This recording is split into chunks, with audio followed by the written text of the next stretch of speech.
వ్యక్తుల జీవిత పట్టిక అక్కడ ఉంటుంది.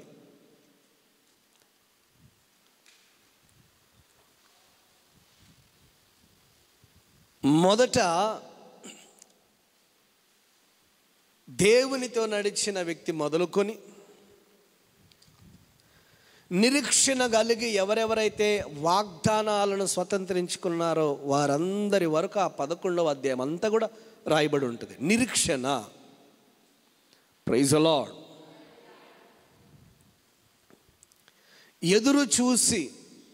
ఎదురు చూసి కార్యాలు అనుభవించినటువంటి విశ్వాసుల పట్టిక అంతా అక్కడ కనబడుతుంది. ఈరోజు దేవుడు కొందరితోనైనా బలంగా మాట్లాడుతున్నాడు. Amen, amen. నా ప్రియులరా, ఫస్ట్ మాట, ఈ మాట ఒకటి చదవండి. మొదటి తెస్సలోనికీయులకు రాసిన పత్రిక 4వ అధ్యాయము జస్ట్ 13వ వచనం మాత్రమే చదువుదాం. దుఃఖపడకుండు నిమిత్తము అన్నదాకా మాత్రం చదవండి. సహోదరులారా, నిరీక్షణ లేని ఇతరుల వలె మీరు దుఃఖపడకుండు నిమిత్తము అన్నాడు. దైవజనుడైన పౌలు తెస్సలోనిక సంఘానికి ఒక లేఖ రాస్తూ అందులో ఒక మాటని జ్ఞాపకం చేస్తూ ఉన్నాడు. నేను గతంలో ఈ తెస్సలోనిక సంఘాన్ని గురించి ఒక మాట చెప్పాను. తెస్సలోనిక సంఘము ప్రేమ కలిగిన సంఘము. గట్టిగా చప్పట్లు కొడదాం, గట్టిగా చప్పట్లు కొడదాం. ఏ సంఘం అండి ఈ సంఘము? ప్రేమ కలిగిన సంఘం. మొదటి తెస్సలోనిక రాసిన పత్రిక కానీ, 2వ తెస్సలోనికీయులకు రాసిన పత్రిక కానీ మనం చదివితే సంఘములో ప్రేమ ఎలా ఉందో కనబడుతుంది. ఈ సంఘము ప్రేమ కలిగిన సంఘము గనక ఈ సంఘములో ఉన్న మనుషులందరూ కూడా ఒకరి పట్ల ఒకరు ప్రేమ కలిగి ఉన్నారు. స్తోత్రం. ఏం కలిగి ఉన్నారు? ప్రేమ కలిగి ఉన్నారు. నాకెళ్ళి చెప్పండి, ఏం కలిగి ఉన్నారు? వాళ్ళంతా ప్రేమ కలిగి ఉన్నారు. ప్రేమ కలిగి ఉన్నారు కనుక ఈ సంఘములో ఉన్న సంఘ సభ్యులకి ఏదైనా ఇబ్బంది కలిగితే వారు చాలా బాధపడేవారు, చాలా ఇబ్బందిగా ఫీల్ అయ్యేవారు. ఇంకందులో ఈ తెస్సలోనిక రాసిన పత్రికలో చెప్తా ఉంటాడు, వారికి శ్రమ కలిగిన, వారికి ఏ పరిస్థితి వచ్చినా దేవుని కొరకు నిలబడ్డారు వాళ్ళు. అయితే సంఘములో కొంతమంది చనిపోయినప్పుడు వారు చాలా బాధపడుతూ ఉన్నారు. ఎందుకంటే బాగా దగ్గరైనటువంటి వ్యక్తులు కదా, ప్రేమించుకున్నారు కదా, ఒకరినొకరు ప్రేమించుకున్నారు కదా. సంఘములో ఉన్నటువంటి వ్యక్తులు, స్త్రీలు కావచ్చు, పురుషులు కావచ్చు, పెద్దలు, పిల్లలు, అందరూ ప్రేమ కలిగి ఒక కుటుంబం వలె ఐక్యత కలిగి ఉన్నారు. అలా మరణిస్తూ ఉంటే వారు చాలా బాధపడుతూ ఉంటుంటే దానిని పరిశుద్ధాత్మ దేవుడు జ్ఞాపకము చేస్తూ పౌలు గారి ద్వారా సంఘానికి చెబుతున్నాడు, సహోదరులారా, నిరీక్షణ లేని వారిలాగా మీరు దుఃఖపడొద్దు. నిరీక్షణ లేని వాళ్ళకు దుఃఖం, కానీ మీకు ఒక నిరీక్షణ ఉంది అని చెబుతూ ఈ పత్రికలో ఆ విషయాన్ని ప్రస్తావిస్తూ ఉన్నాడు. ఈనాటి దినాలలో చాలామంది నిరీక్షణ లేని ఇతరుల వలె ప్రతి చిన్న విషయానికి మనం కూడా ఏమవుతున్నామంటే బాధపడుతూ ఉన్నాం, కృంగిపోతూ ఉన్నాం, చాలా ఇబ్బందిగా ఫీల్ అయిపోతూ ఉన్నాం. నా ఉద్దేశం ఏంటంటే, ఇక్కడ వ్రాయబడిన విషయం ఏంటంటే, చనిపోయిన వారి గురించి చెబుతున్న మాట ఇది. ఆ ఫస్ట్ నుంచి చెప్తూ వస్తున్న మాట. కానీ ఆ మాటను కనుక మనం తీసుకుంటే నిరీక్షణ లేని ఇతరుల వలె మనం దుఃఖపడొద్దు అంటున్నాడు. అది చావు విషయంలోనైనా కానీ, మరి దేని విషయంలోనైనా కానీ. ఎందుకు దుఃఖపడొద్దు అంటే మనకు ఒక నిరీక్షణ ఉండాలా. క్రైస్తవులు అంటేనే ఉండాలా, నిరీక్షణ ఉండాలా. ఒక రోజుతో తెల్లారిపోయేది, 2 రోజులతో అద్భుతాలు చూసేది కాదు. గట్టిగా స్తోత్రం చెప్పండి అందరు కూడా. Praise the lord. ఈ విశ్వాస యాత్ర అనేది చివరి దాకా కొనసాగాల. ఆమేన్. ఈ విశ్వాస యాత్రలో ఎన్నో సందర్భాలలో మనం నిరీక్షించేటటువంటి పరిస్థితులు దేవుడు తీసుకొస్తాడు. 100% మనం విశ్వసించినా విశ్వసించకపోయినా ఎన్నో మనం ఎదురు చూడాల్సిన పరిస్థితులు వస్తాయి. జక్కేపల్లి రావడానికి మనం నిరీక్షించాం. తగిన సమయాన దేవుడు ఈ ప్రాంతానికి తీసుకొచ్చాడు. మందిరం కొరకు ఆశపడ్డాం. తగిన సమయాన మనకు స్థలం ఇచ్చాడు, మందిరాన్ని ఏర్పాటు చేశాడు. కానీ అవి జరగడానికి మనం కొంతకాలం బాధపడ్డ దినాలు ఉన్నాయి, కొంతకాలం మనుషుల చేత మాటలు పడ్డ దినాలు ఉన్నాయి, కొంతకాలం మనుషులు మనం ఒకటి చెప్తే దానికి భిన్నంగా క్రియేట్ చేసి మనల్ని బాధ పెట్టిన సందర్భాలు ఉన్నాయి. అంటే సేవా అనుభవంలోనే మనకే ఇన్నుంటే ఒక విశ్వాసి ఆత్మీయ జీవితంలో ఇంకెన్ని మలుపులు ఉంటాయి. ఆ సమయాలలో మనం మన ఆత్మీయ జీవితాన్ని ఎలా కట్టుకోగలుగుతున్నాం అన్నదే ప్రశ్న. అంటే నిరీక్షణ లేని వారైతే బాధపడుతున్నారు. దైవజనుడు అంటాడు, నిరీక్షణ మనకు ఉండాలి, వాళ్ళలా మనం బాధపడొద్దు, నిరీక్షణ మనకు కావాలి అని చెప్తా ఉన్నాడు. Praise the lord. ఏం కావాలి మనకి? నిరీక్షణ కావాలి. 38 సంవత్సరాలు కోనేటి దగ్గర ఉన్న వ్యక్తికి ఏముంది? అందరు చెప్పండి, చేతులు పైకెత్తి. ఏముంది? నిరీక్షణ. 38 సంవత్సరాలు ఎలా ఉన్నావయ్యా కోనేటి దగ్గర? ఒకవేళ ఆయన ఇంటర్వ్యూ చేస్తే, ఆయన పోయి మనం అడిగితే, ఒకవేళ ప్రభు మనకు అవకాశం ఇస్తే ఆయన ఏం చెప్తాడో పరిశుద్ధ గ్రంథంలో అన్ని వివరంగా రాయబడి లేవు. కానీ ఆయన అసలు ఏం చెప్తాడు? 38 సంవత్సరాలు ఎట్లా ఉన్నావయ్యా? మా విశ్వాసులు ఎన్ని జరిగినా ఇంకా ఏం జరగల అని ఎప్పటికప్పుడు డేలా పడుతూ ఉన్నారు. నువ్వు 38 సంవత్సరాలు అసలు నీ జీవితంలో ఏం జరగకపోయినా నువ్వు ఎట్లా కోనేటి దగ్గర పడున్నావయ్యా అంటే ఏం చెప్తాడు ఆయన? నేను అనుకుంటాను, 38 సంవత్సరాలుగా నేను అక్కడ పడి ఉన్నా, 38 సంవత్సరాలుగా ఆ కోనేటిలో దూకి స్వస్థత పొంది అనేకులు వెళ్ళటం నేను చూశాను. ఏదో ఒకరోజు నా వంతు కూడా వస్తుంది, ఏదో ఒకరోజు నా జీవితం కూడా మారుతుంది, ఏదో ఒకరోజు నా పరిస్థితి కూడా మారుతుందని ఒక నిరీక్షణతో నేను ఎదురు చూసా అని చెబుతాడేమో అని నేను అనుకుంటున్నా. చెప్పడట్లా? ఎందుకంటే ఆయన కనుల ముందు ఎంతోమంది ఆ కోనేటిలో దూకి బాగుపడుతున్నారే. బాగుపడేది వాస్తవం, తిరిగి వెళుతున్నది వాస్తవం. మరి నువ్వెందుకు దూకలేకపోతున్నావంటే నేను ఎవరో సహాయం కొరకు ఎదురు చూస్తున్నా, లేదా నేను వెళదాం అనుకునేసరికి నేను వెళ్ళే లోపులోనే ఇంకొకరు వెళ్ళి దూకేస్తూ ఉన్నారు, స్వస్థత పొంది వెళ్తా ఉన్నారు. నా వల్ల కాదు, అయినా నేను నిరీక్షణతో వెయిట్ చేశాను. దేవునికి స్తోత్రం. అందుకనే ఈరోజు ఇక్కడ కూర్చున్న మన అందరితో, ఈ మాటలు వినే మనందరితో ప్రభు చెప్తున్న మాట ఏంటంటే, నిరీక్షణ లేని వారు దుఃఖపడి క్రీస్తుకు దూరంగా వెళ్ళిపోతారు. వారిలా మనం ఉండొద్దు అన్నది ప్రభు మాట. ఎవరిలా? మీ పక్కన వాళ్ళకి ఒకసారి చెప్పండి, ఎవరిలాగా? పక్కన వాళ్ళతో చెప్పండి, నిరీక్షణ లేని వారిలాగా మనం దుఃఖపడొద్దు. Praise the lord. హల్లెలూయా. దేవునికి స్తోత్రం. Praise the lord. ఇప్పుడు ఆ వ్యక్తిని మనం గమనిస్తే, ఆ వ్యక్తి తన పరుపెత్తుకొని చాలా సంతోషంగా ఇంటికి వెళ్ళాడట. చాలా సంతోషంగా వెళ్ళాడు. సంఘాలలో కనబడుతుంది ఈనాటి దినాలలో. బైబిల్ గ్రంథం ఏం చెప్తుందంటే, నీకు ఏదైనా శ్రమ కలిగిందా, నువ్వేం చేయాలా? ప్రార్థన చేయాలి.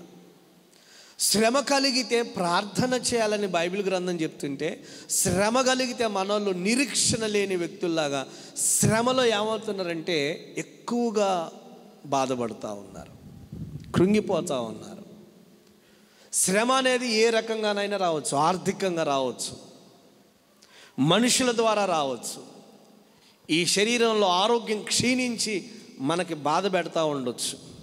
కట్టుకున్న భర్త నుండి, కట్టుకున్న భార్య నుండి, పిల్లల నుండి, అత్తామామల నుండి, అన్నదమ్ముల నుండి, అక్క చెల్లెల నుండి, నువ్వు వెళ్తున్నటువంటి ఉద్యోగంలో ఉన్న తోటి సహోద్యోగుల నుండి, లేకపోతే మీ బాస్ నుండి, లేకపోతే మీ రైతు నుంచి, లేకపోతే మీ తోటి పనివారి నుండి మీకు ఏ రకంగానైనా శ్రమలు రావచ్చు.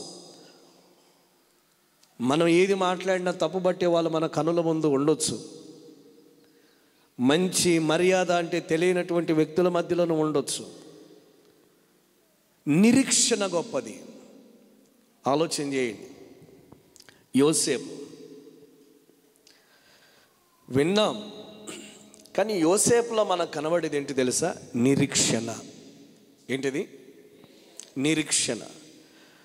నేను చాలాసార్లు చెప్పాను, యోసేపుకు కళ వస్తే అన్నలతో పంచుకున్నాడు, యోసేపుకి కళ వస్తే తల్లిదండ్రులతో పంచుకున్నాడు. అన్నదమ్ములు ఆ కళను బట్టి ఈర్ష్యపడ్డారు. మేమందరము నీకు సాగిల పడతామా, అమ్మా నాన్నలు కూడా నీకు సాగిల పడతారా అని చెప్పేసి ఈర్ష్యపడ్డారు. కలలు కనేవాడు అని చెప్పేసి తప్పుగా మాట్లాడారు. ప్రియులరా, యోసేపుని పట్టుకొని గుంటలో పడేసినప్పుడు వీడి చాప్టర్ అయిపోయింది, వీడిని ఐగుప్తీయులకు అమ్మేశారు అని సంబరపడిపోయినప్పుడు ఈ కళ ఏమైపోయిందో అని, ఈ కళలు కనేవాడు చాప్టర్ క్లోజ్ అయిపోయిందని వీళ్ళు అనుకొని ఉంటారు. కానీ దేవుడిచ్చిన ఆ వాగ్దానం ముందు చూసారా? ఆ వాగ్దానాన్ని పట్టుకొని నిరీక్షణతో దేవుడు అతడికిచ్చే అవకాశం ఏదైతే ఉందో ఆ అవకాశాన్ని పొందుకోవడానికి దేవునికి దూరం కాకుండా నిరీక్షణతో ఆయనకు వచ్చిన ఒక కళను బట్టి నడిపించబడ్డాడు. గట్టిగా చప్పట్లు కొడదాం. అంటే నిరీక్షణ అనేది చాలా అవసరం. ఏంటది? నిరీక్షణ. నిరీక్షణ. ఇప్పుడు మన వాళ్ళు కూడా చాలామంది, ఓ ఇంత పెద్ద మందిరం ఎందుకండి? ఒక నిరీక్షణ మనకి కావాలి. ఒక రోజు వస్తుంది మనం ఊహించినంతకంటే దేవుడు గొప్పగా తన జన సమూహాన్ని నడిపిస్తాడు. నిరీక్షణ. పాల్ యాంగ్చు అనే దైవజనుడు పట్టుమని 100 మంది సంఘస్థులు లేరు, కానీ 500 మంది పైగా బట్టే దేవుని మందిరాన్ని కట్టాడట. ఎందుకు కట్టారు పాస్టర్ గారు అంటే, నాకు ఒక విశ్వాసం ఉంది. ఏముంది? నాకు ఒక విశ్వాసం ఉంది. ఏంటి ఆ విశ్వాసం అంటే, నా దేవుడు ఏదో ఒక రోజున తన జన సమూహాన్ని ఏలవేసి లాక్కుంటాడు తన మందిరం దగ్గరికి. ఏదో ఒక రోజున ఒక విశ్వాసంతో మందిరాన్ని ప్రారంభించాడు. ఎంత మందిరమో తెలుసా? మనం ఎంత కట్టినామో అంతే. 150తో 500 మంది పైగా పట్టే మందిరాన్ని నిర్మించాడు. మన సంఘం ఎలా ఉందో ఆ మందిరం ప్రతిష్ఠించినప్పుడు కూడా అలాగనే ఉంది ఆయన సంఘం. కానీ ఈరోజు ప్రపంచవ్యాప్తంగా ఆయన పేరు తెలియని వారు లేరు, ఆయన ప్రసంగాలు విననటువంటి వారు చాలామంది అండి కనబడుతూ ఉంటారు. ఎలా ఇది సాధ్యమైందంటే, నిరీక్షణకు ఆధారం లేదు, కానీ నిరీక్షణతో విశ్వసించాడు, దేవుని కార్యాలను చేశాడు. గట్టిగా చప్పట్లు కొడదాం. హల్లెలూయా. గట్టిగా స్తోత్రం చేద్దాం. హల్లెలూయా. నీ దయలో నేనున్నా ఇంతకాలం, నీ కృపలో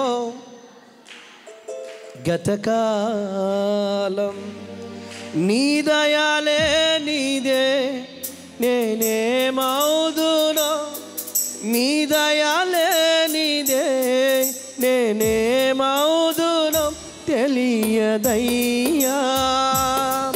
నీ దయలో నేనున్నా, చప్పట్లు కొడదాం. నీ కృపలో, నీ దయలో నేనున్నా ఇంతకాలం, నీ కృపలో దాచినావు గతకాలం. చప్పట్లు కొడదాం కాస్త గట్టిగా. స్తోత్రం. చప్పట్లు కొడదాం, చప్పట్లు కొడదాం.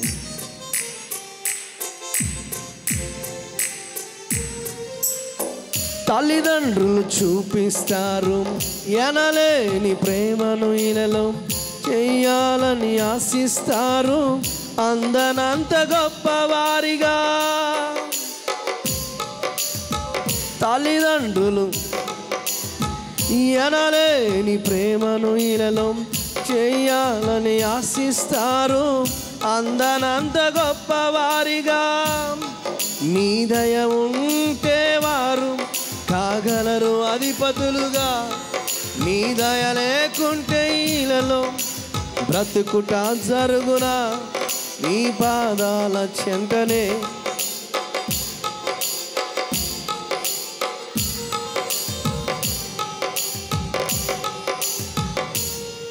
నీ దయలో నేనున్నా ఇంతకాలం. చెప్పండి. నీ కృపలో దాచినావు గతకాలం, నీ దయలో నేనున్నా ఇంతకాలం, నీ కృపలో దాచినావు గతకాలం. అరే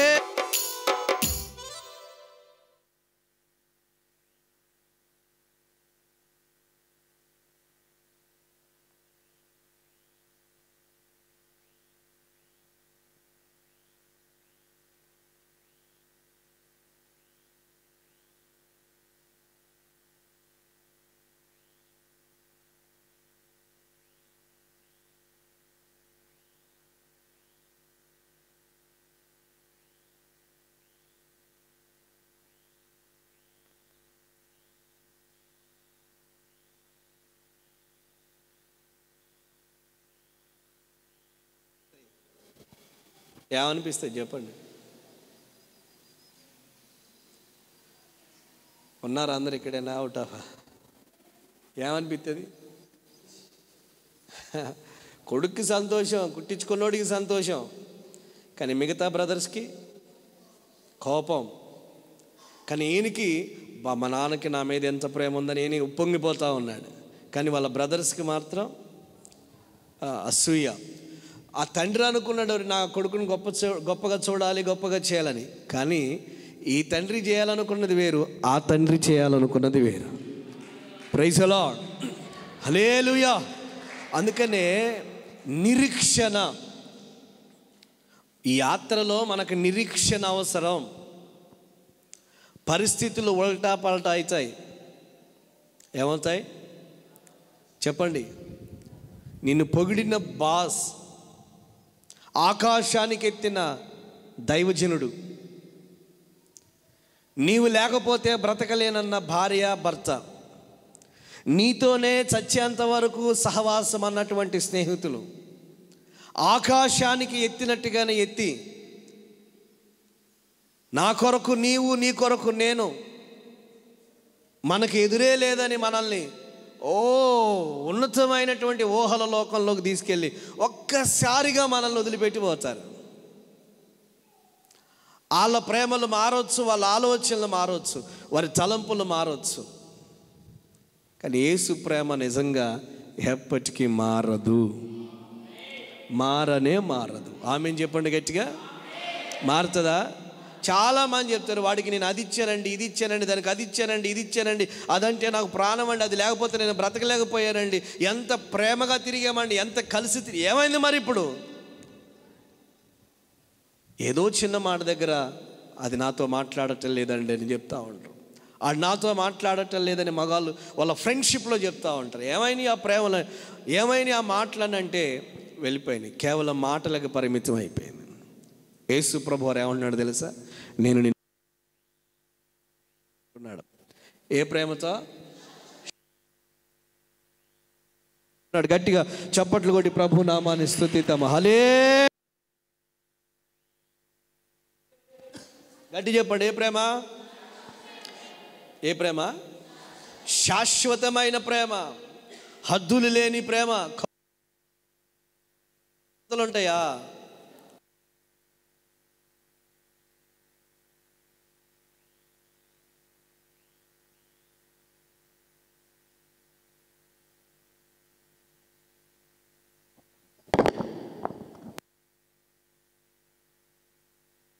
రెండవ అధ్యాయము ఒక్కసారి మాటను చదవండి. ఏమంటున్నాడు అక్కడ?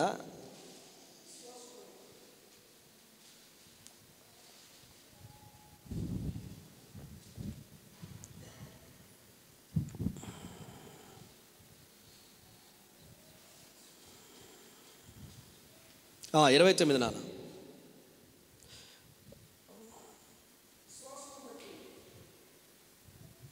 ఇరవై 22. యోసేపు తనకు అవసాన కాలము సమీపించినప్పుడు విశ్వాసమును బట్టి ఇశ్రాయేలు కుమారుల నిర్గమానమును గూర్చి ప్రశంసించి తన శల్యములను గూర్చి వారికి ఆజ్ఞాపించాను. ఒక విశ్వాసం. హల్లెలూయా. ఏంటది? శల్యములు తెలుసా మీకు? ఏంటది? వెముకలు. ఏంటది? వెముకలు. వెముకలు వెముకలు అస్థిపంజరం. యోసేపుకు ఒక విశ్వాసం ఉంది. విశ్వాసం ఉంది. Praise the lord. ఏంటి అంటే ఆదికాండంలో మనం గమనిస్తే దేవుడు నిశ్చయముగా మిమ్మల్ని దర్శించే కాలం ఒకటి ఉంది. ఆ కాలమున దేవుడు ఈ ప్రాంతం నుంచి పాలు తేనెలు ప్రవహించే దేశానికి మిమ్మల్ని తీసుకొని వెళ్తాడు. మీరు వెళ్ళేటప్పుడు మీతో పాటుగా ఇక్కడ పాతి పెట్టబడినటువంటి నా దేహానికి సంబంధించిన వెముకలను కూడా మీరు మీతో పాటుగా మన పితరులు ఉన్న స్థలానికి తీసుకుని వెళ్ళి పాతి పెట్టాలి అక్కడ అంటాడు. అంటే చూడండి, ఆయన చనిపోకమునిపే, ఆయన బ్రతికున్నప్పుడే ఆయనతో దేవుడు చెప్పిన మాటను బట్టి నిరీక్షణతో వాళ్ళ ఫ్యామిలీకి, వాళ్ళ కుటుంబీకులకు ఆ మాట చెప్పాడు. ఎంత అద్భుతమైన మాట చూడండి. జరగబోయేదాన్ని దేవుడు తెలియజేస్తే నిరీక్షణతో అది పిల్లలకి, వారి ప్రజలైన ఇశ్రాయేలులకు చెప్తున్నాడు. ఒక రోజు వస్తాడు ప్రభు, మీ బానిస సంఖ్యలు తెంచేస్తాడు, మీ బానిస బ్రతుకుల నుంచి ప్రభు మిమ్మల్ని విడిపిస్తాడు, మీరు ఇక్కడి నుంచి పాలు తేనెలు ప్రవహించి దేశానికి వెళతారు.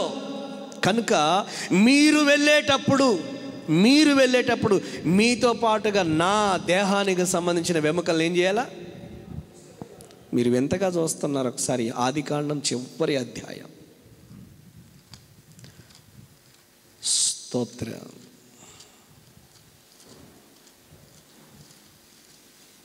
త్వరగా చూడండి. ఎక్కడన్నా 50వ అధ్యాయము 24 వచ్చిన. యోసేపు తన సహోదరులను చూచి, నేను చనిపోతున్నాను, దేవుడు నిశ్చయముగా మిమ్మల్ని చూడవచ్చును. గట్టిగా చప్పట్లు కొడదాం. Praise the lord. ఎంత నిరీక్షణ చూడండి. నాకైతే భలే ఉందండి ఈ మాట. సచ్చిన శవాలు లేచును గాక. గట్టి చెప్పండి ఆమేన్. ఆమేన్. నిరీక్షణ లేని వాళ్ళు బాధపడతారు. మీరెవరై అంటే నిరీక్షణ కలిగిన వాళ్ళు. ఆమేన్ చెప్పండి. మీరెవరు? నిరీక్షణ కలిగిన వాళ్ళు. అసలు మీకు అర్థమైతే ఇక నేను ఎక్కువ చెప్పాల్సిన అవసరం కూడా లేదు. ఈ వర్తమానం ఎక్కడి నుంచి వింటున్నా మీరందరు నిరీక్షణ కలిగిన వాళ్ళు. ఆమేన్ చెప్పండి. నిరీక్షణ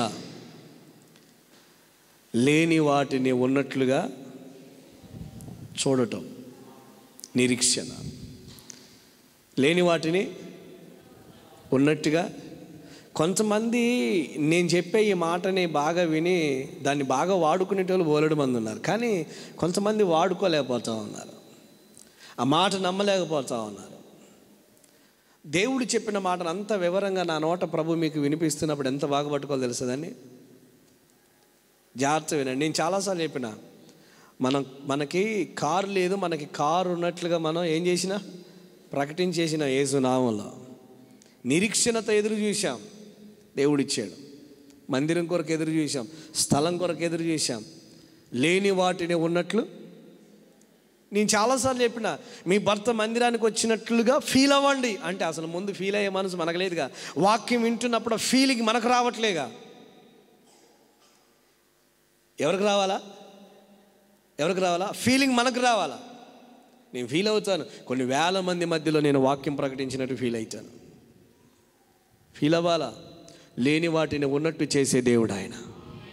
నేను ఫీల్ అయితే నేనేమని ఫీల్ అవుతానంటే, నా శరీరం బలహీనం, నేను ఎక్కడైనా పడిపోవడానికి అవకాశం ఉంది, కానీ నన్ను బలపరిచేది నీవే. నేను పోయినసారి కూడా చెప్పినట్టున్నాను, నన్ను బలపరిస్తే నేను ఏదైనా చేస్తా. అంతే, జస్ట్ నా ప్రార్థన అదే, నువ్వు నన్ను బలపరచు, నేను ఏదైనా చేస్తా. బలపరచకపోతే నేను ఏది నేను బలహీనం, నాకు తెలుసు, నా శరీరం బలహీనం, ప్రతి వారి దేహము బలహీనమే. అందుకని మనల్ని ఆయన బలపరచాలి. గట్టిగా చప్పట్లు కొడుతూ ప్రభుని స్తుతిద్దాం. హల్లెలూయా.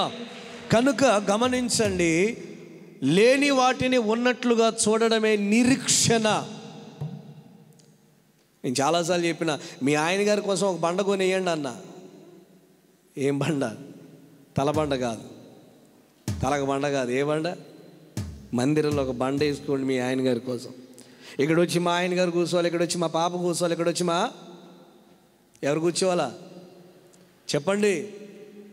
మీ ఫ్యామిలీలో ఎంతమంది ప్రభు దగ్గరకు రాలేదో, ఎంతమంది మీ కుటుంబంలో ఉన్నారో వారి కొరకు వారు కూర్చోవడానికి ఇదిగో 2 బండలు పడతాయి, 4 బండలు పడుతున్నాయి. ఇదిగో ఈ 4 బండల మంద నేను సెట్ చేస్తానని చెప్పి చేయండి. విశ్వాసంతో దేవుడు నడిపిస్తాడు. హల్లెలూయా అని చెప్పుకున్నాం. లేని వాటిని ఉన్నట్లు చూడటం ఏంటది? గరక లేని వాటిని ఏం చూస్తున్నా చెప్పి, ఇప్పుడు ఏం చూడక, ఇప్పుడు ఇంటికి పోయినది. లేని వాటిని ఉన్నట్లుగా చూడడం. ఒకరోజు నేను చెప్పిన ఎగ్జాంపుల్ చెప్పిన, ప్రార్థన చేస్తూ ఉన్నాం, ఒక మనిషి రాలే. ప్రభువా రావాలా, మనసంతా ఆ మనిషి మీదనే ఉంది, మనసంతా వాళ్ళ మీదనే ఉంది. మాతో కలిసి ప్రార్థన చేయడానికి వస్తాయని చెప్పేసి రాకుండా మమ్మల్ని ముందుకు నెట్టి ఆగిపోయారు. వాళ్ళ మీదనే మాకు మనసంతా ఉంది, వాళ్ళు రావాలని ప్రార్థన చేస్తానండి ప్రభు. వాళ్ళు వచ్చి మాతో పాటు మోకరించి ప్రార్థన చేస్తున్నట్లు ప్రభు చూపించారు. కళ్ళు తెరిచి చూసారు, నిజంగానే పక్కన మోకరించి ప్రార్థన చేస్తాను. గట్టిగా చప్పట్లు కొట్టి ప్రభుని స్తుతిద్దాం. హల్లెలూయా, హల్లెలూయా. అంటే నిరీక్షణ లేదు, కానీ నిరీక్షణతో కూడినటువంటి ప్రార్థన అద్భుతాలు చేసింది. ఇక్కడ ఏంటంటే విషయం ఏంటంటే, మనం దుఃఖపడొద్దు, బాధపడొద్దు. దేని గురించి అయినా, ఇల్లు లేదని బాధపడుతున్నావేమో చూడు, నిరీక్షణతో వెయిట్ చేయి. పిల్లలు మారలేదని మదన పడుతున్నావేమో, నిరీక్షణతో వెయిట్ చేయి. ఒకవేళ ఉద్యోగం లేదని మదన పడుతున్నావేమో, వెయిట్ చేయి. ప్రమోషన్ రావట్లేదని బాధపడుతున్నావేమో, వెయిట్ చేయి నిరీక్షణతో. ఎందుకంటే వాగ్దానాలు మనకు చాలా ఉన్నాయి. వాగ్దానం చేసిన దేవుడు నమ్మదగినవాడు. ఏం చేసిన దేవుడు? వాగ్దానం చేసిన దేవుడు నమ్మదగినవాడు. మీరు అనుకుంటున్న అన్నదమ్ముల ఆస్తుల గొడవ విషయంలో ఇంకా మీరు బయటికి రాక, దీనివల్ల ఏదైనా జరగరాని కీడు జరుగుతుందని భయపడుతూ కృంగిపోతున్నారేమో. దేవుడు చెబుతున్న మాట, మీరు నిరీక్షణ లేని ఇతరుల వల్లే దుఃఖపడొద్దు, బాధపడొద్దు. ఎందుకంటే నిరీక్షణకు ఆధారం లేనప్పుడే వీళ్ళందరూ చాలామంది నమ్మారు, విశ్వసించారు. దేవుడు దర్శించు కాలం ఒకటి ఉంది, ఆ కాలాన్ని దర్శిస్తాడు. యోసేపు ఏమన్నాడు? సహోదరులారా, మిమ్మును నిశ్చయముగా నా దేవుడు చూడవస్తాడు, వస్తాడు ఖచ్చితంగా. వచ్చినప్పుడు ఈ దేశములో నుండి తాను అబ్రహాము, ఇస్సాకు, యాకోబులతో ప్రమాణము చేసి ఇచ్చిన దేశమునకు మిమ్మల్ని తీసుకొని పోవునని చెప్పాను. మరియు యోసేపు దేవుడు నిశ్చయముగా మిమ్మల్ని చూడవచ్చును, అప్పుడు మీరు నా వెముకలను ఎక్కడి నుండి తీసుకొని పోవాలి. ఎక్కడి నుంచి నా వెముకలను తీసుకొని పోవాలి. యోసేపు యొక్క బాడీని ఏం చేశారంటే వాళ్ళు అనేక సుగంధ ద్రవ్యములతో అతని శవమును చుట్టి సిద్ధపరిచి ఆ దేశంలో ఒక పెట్టెలో దాచారు. ఆయన దేహాన్ని చనిపోయిన తర్వాత. ఈజిప్ట్ మమ్మీలు అంటారు కదా, చాలామంది దైవజనులు చనిపోతే వాళ్ళ దేహాలు ఇప్పటికీ కూడా భద్రపరచబడి ఉన్నాయి కొన్ని పెట్టెలలో. అప్పుడప్పుడు ప్రదర్శన కోసం కొన్ని చర్చిస్లలో ఆ పెట్టెలు ఓపెన్ చేసి వాళ్ళ దేహాలను చూపిస్తారంటే వెముకలతో కూడిన దేహాన్ని. యోసేపు చెప్పాడు, ప్రభు వస్తాడు, మీ పరిస్థితులు మారుస్తాడు, మీ కష్టాలను తీరుస్తాడు, మీకు మంచి మార్గాన్ని ఏర్పాటు చేస్తాడు. హల్లెలూయా. నిజమండి. వచ్చాడా రాలేదా ఆయన? నిర్గమకాండం మనం చూడగలిగినట్లయితే అక్కడ రాయబడుతుంది కదా, ఏమని రాయబడుతుంది? ఒక్క మాట చదవండి దాన్ని. 2:23 నిర్గమకాండం. అనేక దినములు జరిగిన మీదట ఐగుప్తు రాజు చనిపోయిన ఇశ్రాయేలీయులు తాము చేయించిన వెట్టి పనులను బట్టి నిట్టూర్పులు విడుచుచు మొర్రపెట్టుచుండగా తాను వెట్టి పనులు బట్టి వారు పెట్టిన మొర దేవుని దగ్గరికి చేరింది. కాగా దేవుడు వారి మూలుగలను విని అబ్రహాము, ఇస్సాకు, యాకోబులతో తాను చేసిన నిబంధనను జ్ఞాపకము చేసుకొనెను. దేవుడు ఇశ్రాయేలులను చూచెను, దేవుడు వారి యందు లక్ష్యం ఉంచెను. గట్టిగా చప్పట్లు కొట్టి ప్రభుని గణపరచుదాం. Praise the lord. నేను అదే చెప్తా ఉంటాను చాలాసార్లు, మీరు ఏడ్చేది ప్రభు చూస్తాడు. మనం ఏడ్చేదాన్ని ప్రభు చూస్తాడు, మన కన్నీటిని చూస్తాడు. ఒకవేళ నీ కనుల వెంబడి కన్నీళ్ళు రాకపోయినా నీ మనసులో నువ్వు ఏడ్చేది ప్రభువుకు తెలుసు. ఎవరిని బట్టి ఏడుస్తున్నావో, ఎవరు నిన్ను ఏడిపిస్తున్నారో, ఎవరు నీ మీద నిందలు వేస్తా ఉన్నారో దాన్ని బట్టి నువ్వు ఎంత బాధపడుతున్నావో దేవునికి తెలుసు.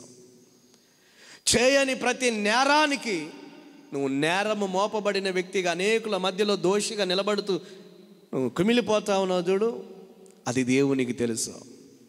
నీ భర్త అర్థం చేసుకోకపోవడాన్ని బట్టి నువ్వు పడుకొని భర్త పక్కన పడుకొని ఆ కన్నీళ్ళు కారుస్తూ ఉన్నావు చూడు, తడిచిపోతున్న ఆ యొక్క దుప్పట్లు ఉన్నాయి చూడు, వాటికి ఒకవేళ నీ బాధ తెలియకపోవచ్చేమో. నీ ప్రక్కన పడుకున్న నీ భర్తకు నీ బాధ తెలియకపోవచ్చు, నీ కడుపును పుట్టిన బిడ్డలకు బాధ తెలియకపోవచ్చు, కానీ నిన్ను చూస్తున్న దేవునికి నీ బాధ తెలుసు.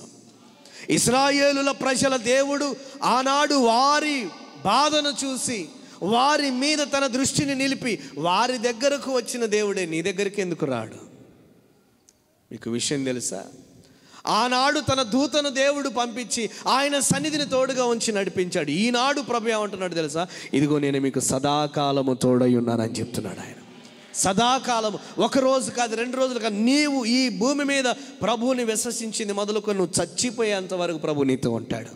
ఇక్కడ నువ్వు జీవితాన్ని ముగించుకున్న తర్వాత ప్రభువుతో పాటు నువ్వు ఉండే భాగ్యాన్ని కూడా ఆయన ఇస్తాడు. అందుకనే నిరీక్షణ లేని వాళ్ళలాగా మనం బాధపడద్దు, మదన పడద్దు, కృంగిపోవద్దు. ఈ అప్పు తీరదో, నా భర్త నన్ను ఎప్పుడు వదిలిపెడతాడో, నా పిల్లలు నన్ను సరిగా చూసుకుంటారో లేదో అన్న ఆలోచన మన మనసులో నుంచి కొట్టివేయబడాలి. ఆమేన్ చెప్పండి, గట్టిగా చెప్పండి. హల్లెలూయా, హల్లెలూయా, గట్టిగా హల్లెలూయా. ఎవరు చూశారు వారి కన్నీటిని? కొంతమంది మనుషులు ఏడుస్తూ ఉంటుంటే కొంతమందికి అయ్యో పాపం ఎంత బాధ వచ్చిందో అందుకని ఏడుస్తున్నారని అంటారు. కొంతమంది ఏమో ఇది ఎప్పుడు ఏడుతూనే ఉంటుంది, చిన్న మాటకి పెద్ద మాటకి అని చాలా తేలిగ్గా తీసి పడేస్తారు. కొంతమంది ఏడుస్తూ ఉంటుంటే కాస్త కేర్ తీసుకొని ఏదన్నా చేస్తే బాగాని ప్రయత్నం చేస్తారు, కానీ ఆ ప్రయత్నం కొన్నిసార్లు విఫలమైతే కొన్ని ప్రయత్నాలు ఏమవుతాయి? సక్సెస్ అవుతాయి. కానీ వాస్తవం ఏంటో తెలుసా? మనిషి ఒకవేళ అయ్యో అనొచ్చు, ఇంకేదో అనొచ్చు, కానీ దేవుడు చెప్తున్న మాట, ఇశ్రాయేలుల యొక్క నిట్టూర్పులను చూసిన దేవుడు, ఇశ్రాయేలుల ప్రజలు పడుతున్న బాధను చూసిన దేవుడు, ఇశ్రాయేలుల ప్రజల్ని ఎవరు బాధ పెడుతున్నారో, ఎవరి చేత బాధించబడతా ఉన్నారో చూసిన దేవుడట. వారి కోసమట వారి మధ్యలోనికి దిగి వచ్చాడట. యోసేపు అదే అంటున్నాడు, నిరీక్షణతో. దేవుడు మనతో చెప్పాడు, మనల్ని దర్శించే కాలం అవుతుంది, ఆ కాలాన ప్రభు వస్తాడు. నిన్ను కూడా దర్శించే కాలం ఒకటి ఉంది తల్లి, మనల్ని కూడా దేవుడు దర్శించే కాలం ఒకటి ఉంది. ఆ కాలాన మనల్ని దర్శించినప్పుడు మన గురించి మాట్లాడుకున్న వాళ్ళ చెవులు గింగురుమనేలా మన పట్ల దేవుడు కార్యాలు చేయబోతూ ఉంటాడు. Praise the lord. ఆ రోజు కోసం వెయిట్ చేద్దాం. ఏం చేద్దాం? వెయిట్ చేద్దాం. నీ పక్కన వాళ్ళతో చెప్పు ధైర్యంగా, నా భర్త వేస్ట్గాడని వాడిని వదిలేయని అందరూ అంటున్నారు కదా, నా భర్త ఏదో ఒక రోజు నా ప్రభుని ఆరాధించడానికి వస్తాడు. ఆడిని నేనెందుకు వదిలిపెడను. ఆ నిరీక్షణ, భార్య అయినా పిల్లలైనా తల్లిదండ్రులైనా ఎవరైనా నిరీక్షణ, వెయిట్ చేయడం, ఎదురు చూడడం. కోనేటి దగ్గర అన్ని సంవత్సరాలుగా ఉన్న వ్యక్తికి ఉందా లేదా? ఇంకా నాకు బాగా ఎప్పుడు ఒక సవాల్గా అనిపించే పదం ఏంటి తెలుసా? మీరు ఎలాగైనా ఫీల్ అవ్వండి కానీ 12 సంవత్సరాలుగా బాధపడుతుంది ఒక ఆమె. ఎన్ని సంవత్సరాలండి? 12 సంవత్సరాలుగా. 1-2 నెలలు ఒకవేళ అలాంటి ప్రాబ్లం చాలామందికి వస్తే వెంటనే వెళ్ళి ఆపరేషన్ చేయించుకుంటున్నారు. ఇప్పుడు ఎట్లా భరించింది ఆ తల్లి, ఎట్లా భరించింది. ఇప్పుడున్నంత టెక్నాలజీగా కూడా అప్పటి కాలంలో లేదు. ఎట్లా భరించింది ఆ తల్లి అన్ని సంవత్సరాలుగా. క్యాన్సర్గా మారుతుంది, చచ్చిపోతారని చాలా భయపెడతా ఉంటే చాలామంది అతి తక్కువ వయసులో, కొంతమంది అయితే పిల్లలు పుట్టక మునిపే గర్భసంచిని తీయించుకుంటున్నారు.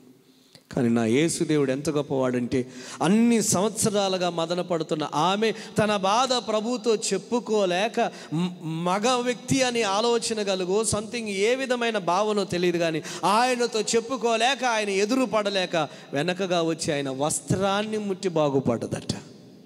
ఎంత విశ్వాసం అండి, ఎంత విశ్వాసం, ఎంత నిరీక్షణ. అందుకని నా ప్రభు చెప్తున్న మాట ఏంటి తెలుసా? మీరు దుఃఖపడొద్దు. వాళ్ళకి నిరీక్షణ లేని వాళ్ళకు బాధ, వాళ్ళకి టెన్షన్, వాళ్ళకి కంగారు.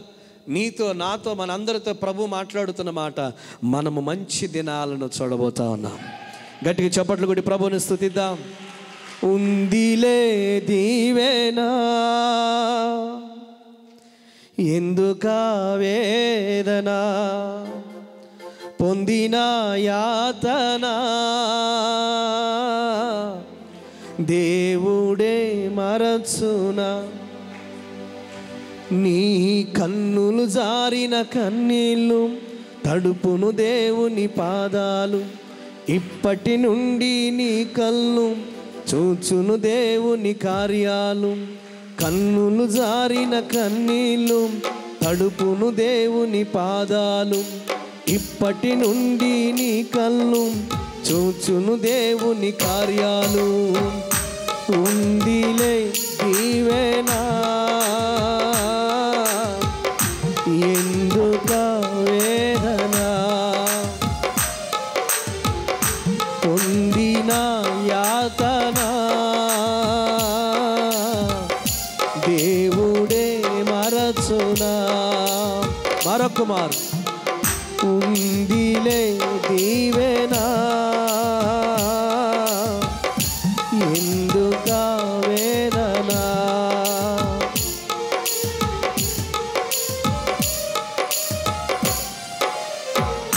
దేవుడే మరచునా.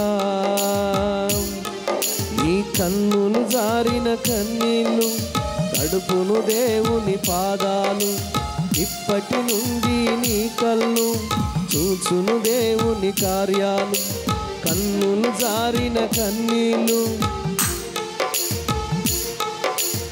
ఇప్పటి నుండి నీ కళ్ళు చూచును దేవుని కార్యాలు. పలుకాకి లోకం నిందించిన, ఏకాకి వై నీవు శోధించిన, పలుకాకి లోకం నిందించిన, ఏకాకి వై నీవు శోధించిన, అవమాన ముగిసేనులే, ఆనంద గీతాలు పాడేనులే. నవ్వినోళ్ళంత నీ ముందు తలలు వంచేను ఇక ముందు, నవ్వినోళ్ళంత నీ ముందు తలలు వంచేను ఇక ముందు. ఉందిలే దీవెనా ఎందుక వేదన, పొందిన యాతన దేవుడే మరచునా. ఉందిలే దీవెనా ఎందుక వేదన, పొందిన యాతన దేవుడే మరచునా. హల్లెలూయా. మనము దీవెనకరమైన దినాలను చూడబోతాం. గట్టిగా చెప్దాం. నవ్వినోళ్ళంతా నీ ముందు ఖచ్చితంగా ఏం కావాలా? కొంచెం చెప్పండి. ఎన్నిసార్లు చెప్తారు అయ్యగారు? ఎంతవరకు మమ్మల్ని చూసి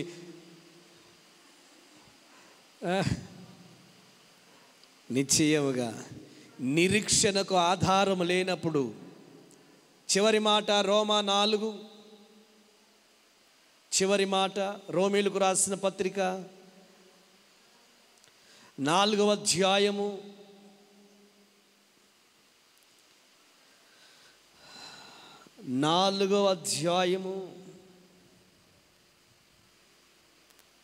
18వ వచనం నుంచి చదవాలా? రోమీలకు రాసిన పత్రిక 4వ అధ్యాయము. నీ సంతానము ఇలాగు ఉండునని చెప్పిన దానిని బట్టి తాను అనేక జనములకు తండ్రి అగునట్లు నిరీక్షణకు ఆధారము లేనప్పుడు, ఇప్పుడు ఆయనకి ఏమి లేదు, ఏమి లేదు. మన వాళ్ళు ఏమంటారంటే నాకు 4 ఎకరాల పొలం ఉంటే తప్ప 5 లక్షలు అప్పు తీరదు అంటారు. అంతేగా. నిరీక్షణ అంటే ఏం ఆలోచిస్తాం మనం? అదే కదా ఆలోచించేది. పిలిపని ఏం ఆలోచిస్తామా? అంతేగా. 1 కోటి రూపాయలు అప్పు తీరాలంటే మనకు ఎంత ఉండాలి? మినిమం 10 ఎకరాల పొలం అయినా ఉండాలి. అంటే దానికి అర్థం ఏంటి? అంత పొలం ఉంటే ఇంత తీరుతానని అని అనుకోవడానికి అవకాశం ఉంది. ఇక్కడ చెబుతున్న మాట ఏంటంటే నిరీక్షణ లేదు. అంటే అబ్రాహాము గారికి షారాయి గారికి గర్భం ఏమైంది? ఉడికిపోయింది. అంటే ఇక హోప్స్ లేవు. ఏ విధమైనటువంటి హోప్స్ అయితే లేవు. కానీ అబ్రహాము గారికి దేవుడు చెప్పిన మాటను బట్టి అబ్రహాము గారు దేవుని యందు విశ్వాసం ఉంచాడట. Praise the lord.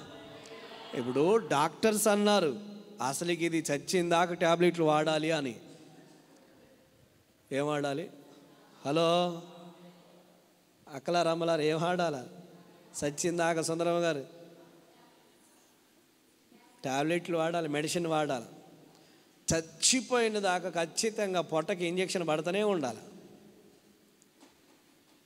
వైద్యులు చెప్తారు, వాళ్ళు చేసిన టెస్ట్ని బట్టి చెప్తారు. చుట్టూ ఉండోళ్ళు చెప్తారు ఆడితో కలిసి కాపురం నువ్వు చేయలేవని. ఎందుకంటే వాడు తాగుబోతాడు, వ్యభిచారి, ఇంట్లో అమ్మ నాన్న మాటలు లెక్క చేయడు. అసలు ఎవడన్నా వాడికి భయం లేదు. సో స్త్రీ కూడా అంతే, పురుషుడు కూడా అంతే. అలాంటి టైంలో మనకి నమ్మకం కలుగుతుందా? వాడు మారుతాడన్న నమ్మకం, ఆమె మారుతుందన్న నమ్మకం మనకు కలుగుతుందా? ఎట్టి పరిస్థితుల్లో కలగదు. మరి అప్పుడు మనం ఏం చేయాలనంటే, ప్రభువు చెప్తున్నాడు నిరీక్షణకు ఆధారం లేదు. అసలు నమ్మడానికి ఏ విధమైనటువంటి హోప్స్ అనేవి లేవు. కానీ అబ్రహాం ఏం చేశాడంటే నమ్మాడు. గట్టిగా చప్పట్లు కొడదాం, గట్టిగా చప్పట్లు కొడదాం. హల్లెలూయా. ఈ మాటలు ఎక్కడి నుండి వింటున్నా దేవుడు మీతో మాట్లాడుతున్న మాట, నమ్మటం నీ వలనైతే నమ్ము, నీకు సమస్తము సాధ్యమే. Praise the lord. సేవకునిగా నేనైనా, ఏ దైవజనుడైనా, ఏ విశ్వాసైనా, మరి ఎవరైనా విశ్వాసము ద్వారా దేవునికి ఇష్టలుగా మనం మారుతాం. విశ్వాసం లేకపోతే ఆయనకి ఇష్టలుగా మనం బ్రతకలేం అని బైబిల్ సెలవిస్తుంది. అందుకనే అబ్రహాము విశ్వాసులకు తండ్రిగా ఎలా మారాడయ్యా అంటే నమ్మాడు.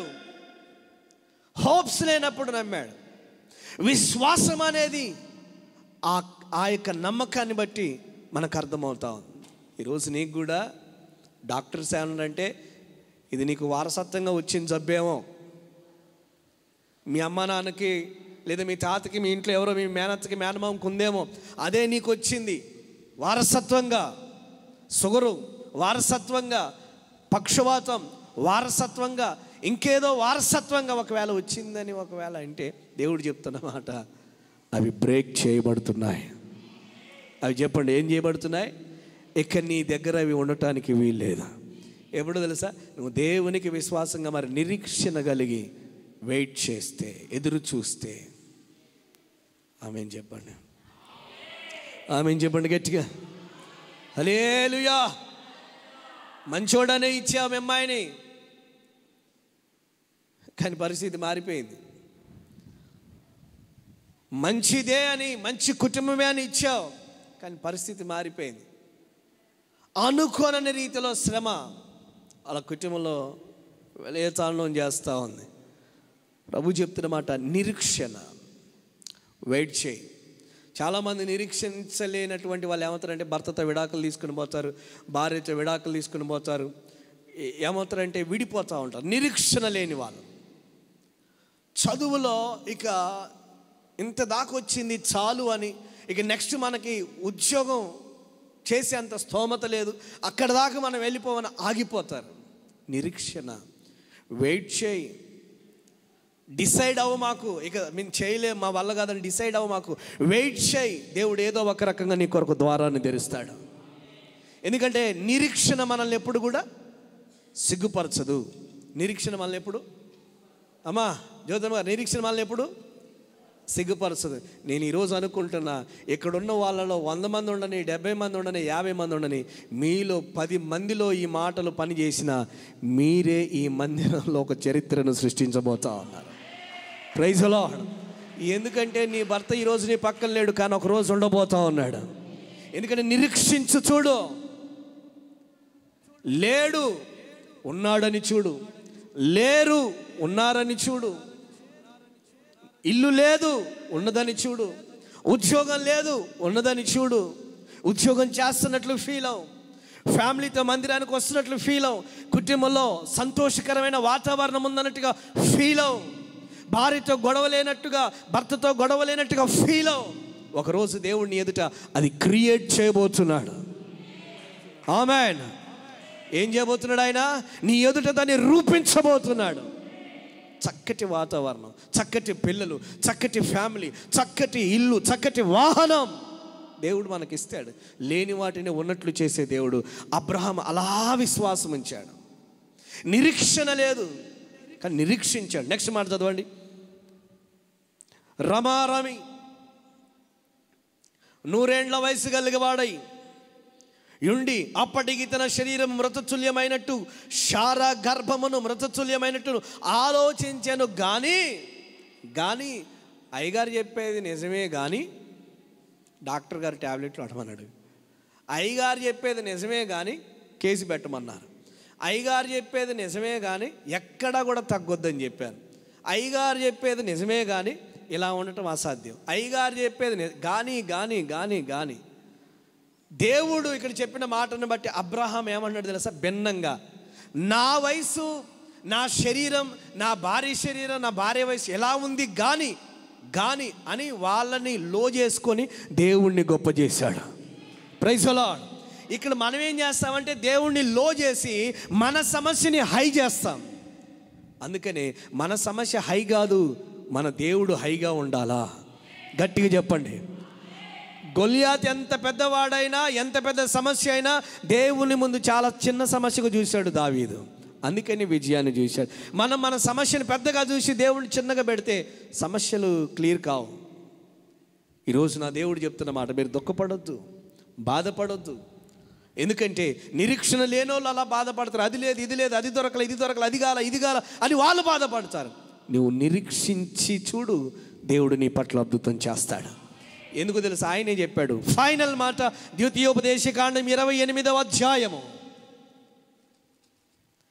ఫైనల్ మాట, ద్వితీయోపదేశకాండం 28వ అధ్యాయము ఎంత చక్కటి మాటను అక్కడ దేవుడు రాయించి పెట్టాడు చూడండి. మన వాళ్ళు చాలామంది అనుకుంటారు, ఏ అట్లా కాదు, ఇట్లా కాదు, ఇది కాదు, అది కాదు అన్నీ చెప్తారు. చూడండి 28వ అధ్యాయము 1 నుంచి చదవండి.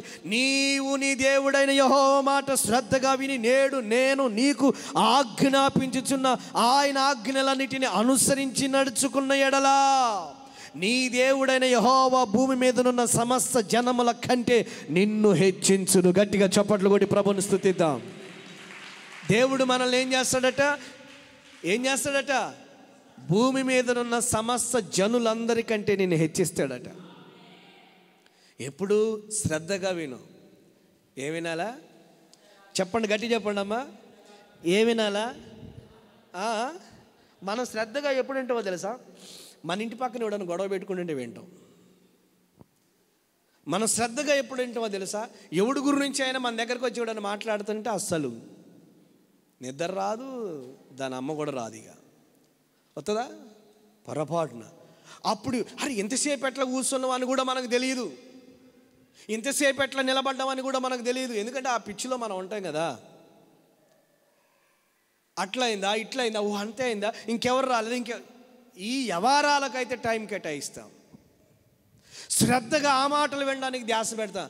అదే నీ గురించి ఎవరైనా మాట్లాడినాయి ఎమ్మటే ఇక్కడి నుంచి లేచిపోతాం. ఈ ఆడజాతి ఎప్పుడు ఏడ కూర్చున్నా కానీ నా గురించే మాట్లాడదని తిట్టుకుంటూ పోతాం. అదే వేరే వాళ్ళ గురించి మాట్లాడుకుంటే ఈ ఆడజాతే నీకు నచ్చుతుంది. మనిషికి ఉన్న ప్రాబ్లం ఏదండి, వేరే వాళ్ళ గురించి చెప్తారు, జాగ్రత్తగా వింటారు, శ్రద్ధ పెట్టాడు, కానీ వాళ్ళ గురించి ఎవరైనా నెగిటివ్గా చెప్పండి ఆడ కూర్చోరు. ప్రవీణ ఉంటారా?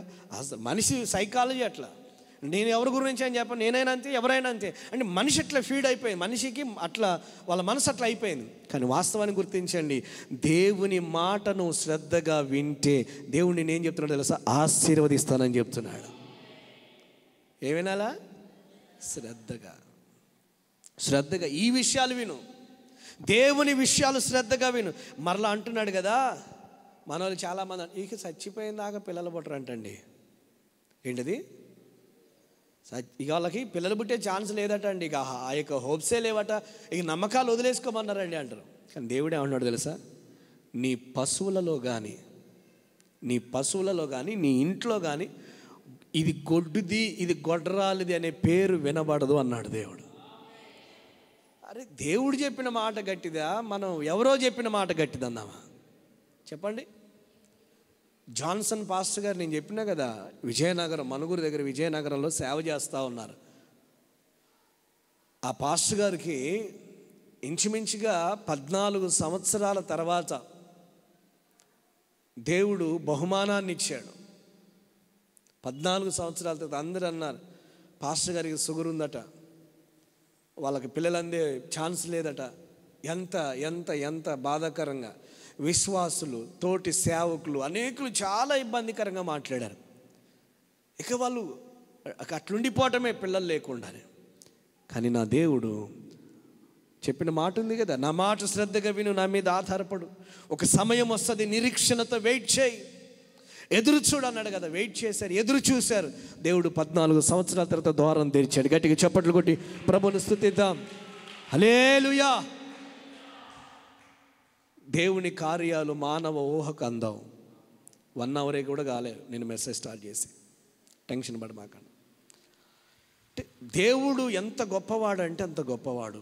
ఇదే నేను చెప్పాలనుకుంది. ఇక్కడ ఏమంటున్నాడంటే, నువ్వు ఒకళ్ళకి అప్పిస్తావు కానీ అప్పు చేయవు, నువ్వు ఒకళ్ళ కంటే పైగా ఉంటావు, తోకగా ఉండవు, తలగా ఉంటావు, తోకగా ఉండవు. నువ్వు ఒప్పిస్తావు, నువ్వు పిసికే పిండి దినదినం వృద్ధి చెందుతుంది. అంటే నీ రైస్, నీ తినే ఆహారం వృద్ధి చెందుతుంది, నీ ఆహారం వృద్ధి చెందుతుంది, నీకు ఏది తక్కువ కాదు అని దేవుడు అంత పర్టికులర్. ఇంకేమంటున్నాడంటే, నీకు ఏ విధమైన వ్యాధి రాదు, ఒకవేళ వచ్చినా నేను స్వస్థపరుస్తానని అద్భుతమైన అభయం ఇచ్చాడు దేవుడు. దేవుడు అంత మంచి మాట చెప్తుంటే మనం ఎందుకు నిరీక్షణ ఉంచకూడదు? ఎందుకు ఎదురు చూడకూడదు? మనం ఎందుకు ఓపిక పట్టకూడదు? మనం వెనకటికి వాడు సామెత చెప్పిండట, ఏమని? ఉడికిందాకున్నాడట కానీ ఏంటిదమ్మా, అట్లుంది చాలామంది పరిస్థితి. అందుకని ఏమన్నాడంటే, ఆయన బలిష్టమైన రెక్కల క్రింద దేన మనసు కలిగి ఉండండి, తగిన సమయాన ఆయన మనలను హెచ్చించబోతున్నాడు. Praise the lord. అందుకని మనం ఏం చేయాలంటే నిరీక్షించాలా. ఏం చేయాలా? ఈ వర్తమానం ఒకవేళ అద్భుతంగా గనక రికార్డ్ అయ్యి లైవ్ వెళ్తున్నట్లయితే మీరు షేర్ చేయండి మీ వాళ్ళకి. వింటే గనక ఖచ్చితంగా నిరీక్షణతో వెయిట్ చేయాలా, దేవుని కార్యాలు చూడాలా. హల్లెలూయా. నిరీక్షణతో కూడినటువంటి కార్యాలు నా పట్ల నా దేవుడు చేశాడని నిలబడి సాక్ష్యం ఇవ్వాలా. ఆమేన్ చెప్పండి. గట్టిగా చెప్పండి. మీరు ఇస్తారా తీసుకుంటారా? ఏమి ఇయ్యాలి అయ్యగారు అనుకునేరు. ప్రభు ఏమన్నాడు, మీరు ఇచ్చేవారుగా